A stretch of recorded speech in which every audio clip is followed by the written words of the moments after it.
بسم اللہ الرحمن الرحیم۔ اچھا جی، ایک ایپ ہے میرے خیال سے الہدا والوں کی طرف سے، جو ڈاکٹر فرد ہاشمی والا انسٹیٹیوٹ ہے ان کی طرف سے ایک ایپ ہے، دعا کیجیے، اس کا نام ہے دعا کیجیے، دعا کیجیے۔ I was trying to compact a lot of things in a bit of a time frame which is of 5 minute clip. Anyways, یہ دیکھیں جی، دیکھیں دنیا میں آنے کے جو ہے انسان آیا ہے ایک دروازے سے، جیسے ایک تو ویسے ہی دروازے ملتزم زیادہ سب سے اچھا دروازہ انہوں نے ایسے اوول کر کے دے دیا بال، جس نے بھی دیا کو سوچ کے دیا ہوگا، ماشاء اللہ بڑے بڑے نظام اور بہت ماشاء اللہ دینی لوگ ان سے بیٹھے ہوئے، اللہ پاک قبول فرمائے۔ استغفر اللہ، اپنی سی کر دی چرچل۔ ہاں تو یہ اس میں ہے کہ ان کی بڑا اچھا ہے، اس میں ڈفرینٹ دعائیں ہیں، یہ کیٹیگریز نظر آئی ہوں گی، as you can see there are a lot of categories and they are related to different things, so we will try to cover some of them. Tory saying raising barnacles are thinking, the people are thinking that okay, this guy's like دعاء والعبادة قال ربكم ادعوني استجب لكم، اور اس کا ترجمہ ہے نبی صلی اللہ علیہ وآلہ وسلم نے فرمایا دعا عبادت ہے، تمہارے رب کا فرمان ہے، مجھ سے دعا کرو میں تمہاری دعا قبول کروں گا۔ اچھا آپ یہ دیکھیں، آپ صلی اللہ علیہ وسلم نے فرمایا کہ دعا عبادت ہی فرمایا، اور رب کا فرمان ہے، یعنی اللہ تعالیٰ نے کہا ہے کہ ربکم ادعونی ادعونی استجب لکم، کہ تم مجھ سے دعا کرو میں تمہاری دعا قبول کروں گا۔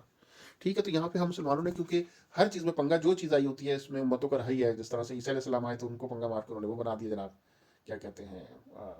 وہ ایک بیٹا ہی بنا دیا۔ اسی طرح سے جو ہے نا ہمارے ادھر جو نہیں ہے وہ نعتیں بنا کے وہ کر دیں گے کہ وہ جو نہیں ہے سبز گبت والے، یعنی آپ صلی اللہ علیہ وسلم کو کہا کہ منظور دعا کرنا، حالانکہ اللہ تعالیٰ خود فرمایا تو مجھ سے دعا مانگو۔ آپ صلی اللہ علیہ وسلم نے کہا ہے بھائی کہ مجھ سے دعا مانگو، آپ صلی اللہ علیہ وسلم نے کہا رب سے دعا مانگو، تو دعا جو ہے وہ اسپیشلی رب ہی کا ڈومین ہے، آپ صلی اللہ علیہ وسلم دعا منظور نہیں کر سکتے، منظور صرف اللہ تعالیٰ کر سکتے، وہ خالق ہے، اور یہی مطلب اسلام کی جو خوبصورتی ہے اور جو چیز ہے کہ اس میں بنانے والے کریٹر کا ہے۔ ہاں اس کریٹر میں جتنی اس نے کریشن بنائی ہے، انسان جن اور جتنی بھی چیزیں، جانور جو بھی آپ دیکھتے ہیں، جنت جہنم جتنی چیزیں دنیائیں، اس میں سب سے جو ٹاپ کی ہے نا، ٹاپ آف دا لسٹ جو ہے، جو سب سے افضل ترین چیز اللہ تعالیٰ نے بنائی، وہ حضرت محمد صلی اللہ علیہ وسلم۔ تو جس طرح اقبال کا ایک شعر ہے، بادس خدا بزرگ تو ہی قصہ مختصر، یعنی اللہ تعالیٰ تو اللہ تعالیٰ ہی ہے، لیکن اس کے بعد پھر جو ہے نا وہ آپ صلی اللہ علیہ وسلم ہے۔ تو ہم لوگ نا انفارچونیٹلی ان کی ڈومینس میں بڑا ڈفرینس کر جاتے ہیں۔ تو توحید کیونکہ اللہ تعالیٰ نے فرمایا کہ میں سب معاف کر دوں گا لیکن شرک کو معاف نہیں کروں گا، مطلب جو اللہ کو نہ مانے، بالکل ڈینائی کرے، وہ اسی کو کہتے ہیں کافر، وہ جو کہتے ہیں نا یعنی کافر، جس کی جمع کفار ہے، کفر کا مطلب انکار کرنے والا۔ ٹھیک ہے، اس انکار کرنے کی کوئی نہیں تھا ہمیں۔ اور دوسرا جو ہے، جو اللہ تعالیٰ کی جو خاص صفات اللہ تعالیٰ سے ہیں، اس میں دوسروں کو بھی شریک کر لے، اس کو مشرک کہتے ہیں۔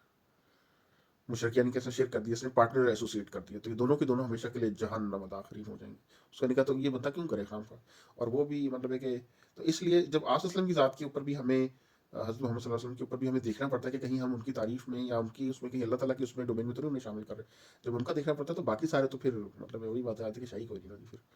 تو اس کا خیال رکھیے، یہ توحید کا سب سے امپورٹنٹ چیز ہے، کیونکہ اللہ تعالیٰ نے یہ فرمایا کہ میں اس کی جو نہیں شرک کے علاوہ جو نہیں جس چیز کو چاہوں گا معاف کر دوں گا، یعنی جو مجھے نہ مانے اور کیا جو میرے برابر ایکویلنسی کو لے کے، یہ نہیں ہے قابل قبول،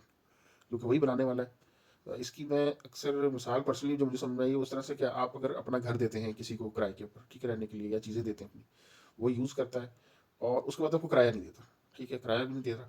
تو آپ اسے کہہ رہے کہ بھائی کرایہ کرایہ دو، وہ کہہ رہا جی ابھی دوں گا، ٹال مٹول کر رہی ہو، تو جو بھی اچھا اگر کوئی اونر ہوگا وہ اپنے حساب سے اس کے ساتھ رعایت والا معاملہ کرے گا۔ لیکن اگر وہ نہیں کر رہا اور خراب بھی کر رہا ہے گھر کو، سب کچھ کر رہا ہے، پھر بھی وہ رحمت والا معاملہ، یہ نہیں جو اونر ہے وہ کر رہا ہے، ٹیننٹ خراب بھی کر رہا ہے، اس کے بعد وہ جاتا ہے تو ٹیننٹ کہتا ہے تو ہے کون، تجھے تو میں جانتے نہیں، تو میرا گھر ہے، ہو آر یو، مانے نا، یا یہ کہے کہ یہ تو میرا گھر ہے، تو اس کے اوپر تو پھر اونر کہے گا یار میں تجھے اتنی ڈھیل دی ہوئی ہے، سب کچھ کیا ہوا ہے، تو نے گھر بھی خراب کیا ہے، تجھے دیا ہوا ہے، تو پیسے بھی نہیں دیتا ہے، تو اس کے بعد تو پھر وہ نکالے گا ڈیفینیٹلی، وہ اونرشپ پھر بتائے گا اونر کیا ہوتا ہے۔ تو سملرلی جو اللہ تعالیٰ نے یہ زمین دی ہوئی ہے، پوری ارض دی ہوئی رہنے کے لیے، ساری نعمتیں دی ہوئی ہیں، تو ایک تو ہم عبادت اس کی اس طرح سے نہیں کرتے، اس کے بعد جو نہیں ہے وہ بھی نہ کریں، گھر بھی خراب کریں، اس کی مانے بھی نہ، اور کہیں گے جب اپنی ترتیبیں چلائیں ساری، اور اس کے بعد پھر کیا کہتے ہیں، یعنی یہی ڈینائی کر دیں کہ آپ ہے کون، جی ہم تو مانتے ہیں، تو پھر تو اللہ تعالیٰ کا بالکل جائز بنتا ہے نا ہمیشہ کے لیے، پھر کرو پھر آ جاؤ۔ اور میں ایک اور چیز کو، اللہ تعالیٰ ہمارا وہ نہیں، اللہ تعالیٰ نے اسی بات تو کہتا ہوں، میں بڑا حیران ہوتا ہوں، پہلے سوچتا اللہ تو اتنا رحمان رحیم ہے، تو نے شیر کو پھاڑنے پہ لگا دیا اس طرح کھانے پہ، اور ایک کو دوسرا کھا رہا ہے چھوٹی، تو یہ تو اللہ نے دکھایا بھی میری مرضی، جس طرح سے میں نے نظام رکھا کر لو، چینج کر کے دکھا دو نا، اتنی اگر یعنی ہر چیز میں کر دو شیر کو کہ وہ نہ کھائے جی، اس کو وہ تو پکڑے گا جا کے جھپٹے گا، اللہ یہ تو سب چلتا ہے کہ اللہ تعالیٰ خالی رحمان رحیم تو ہے بے شک ہی ہے، لیکن جو اس نے سیٹنگ کی ہے وہ اس کی سیٹنگ وہی بہتر، اس کی حکمت تو کوئی اس سے بہتر نہیں، اس کا کہ سوائے جو سرنڈر جو اس کو کر جائے مانجے اس کے لیے ٹھنڈی ٹھنڈا ہے، اس کے لیے اللہ تعالیٰ کہتے ہیں ٹھیک ہے، تو باقی جو آ کے جو اس کو ٹکر دے تو اللہ تعالیٰ کہتے ہیں کبر میری چادر، اللہ تعالیٰ کہتے ہیں کہ یہ جو نہیں بڑائی اللہ تعالیٰ کی، جو اس میں آ کے ٹکرائے گا تو پھر آج پھر بڑے سے بڑا کوئی آ جائے، تو یہی ہسٹری سارا سبق سکھاتی ہے۔